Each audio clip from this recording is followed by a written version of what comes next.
Гагаузияның vatandaşı, Baurçi köyünden çıkma Stefanida Karasini, Rusya'da yakın 15 yıla yaşıyor. Orada o çalışır, orada Gagauzlu yaşadır. Ne kalmış bize bizim dedelerden, yadılardan, babalardan, mamlardan, babalardan ne işler ona götürmüşler, ne adetler vardı o vakit küçüklüğünden onları tuttum. Karlar toplanırlar gösterme bu adetleri bizim deney var. Rus halleri de yaptık şimdi geçti hani babın gününü yaptık yanvarda.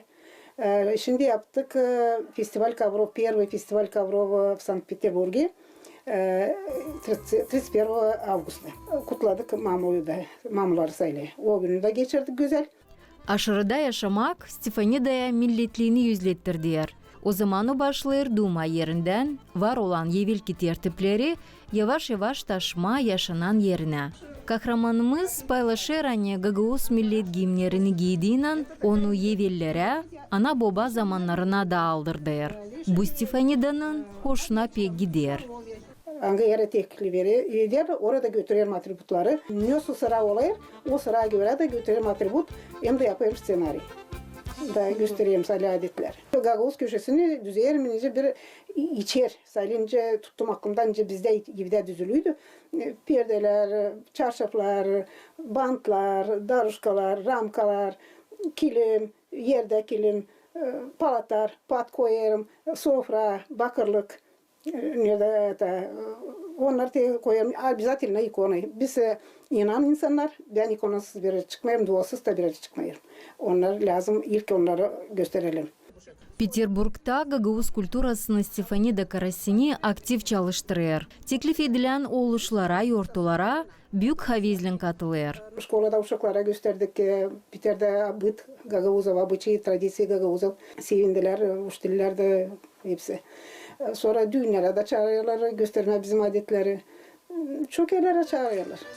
Bizim insan uyansın da duysunlar kendilerini. Hani biz de Gagauz, biz de millet.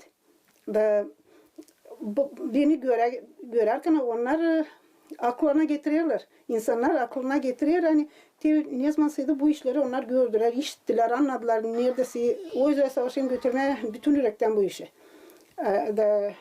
Demek unutulmasın bizim Gagauzluk.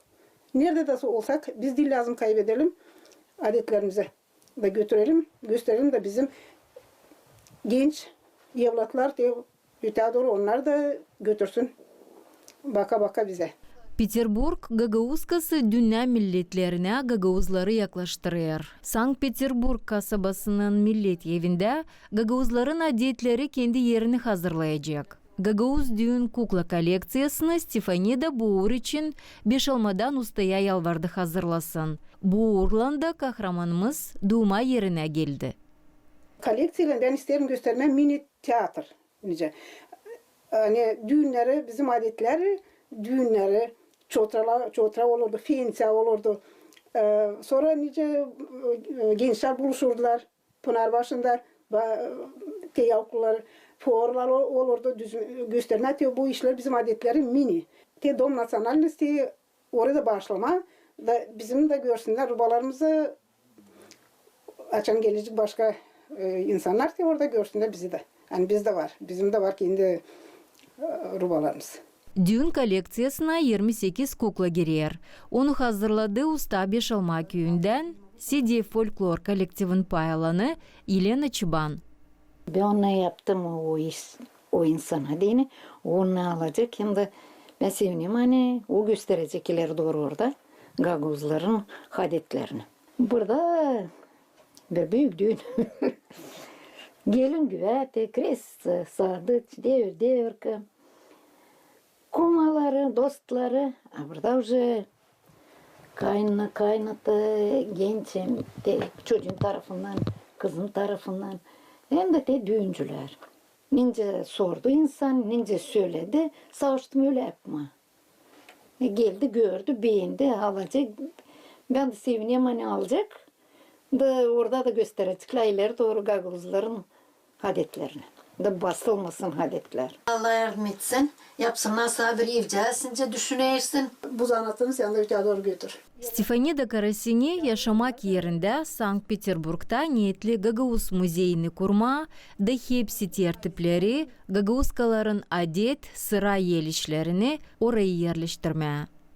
Svetlana Dimitrogla, Grigoriy Stavilov, Irina Rizunets, GRT Haberler.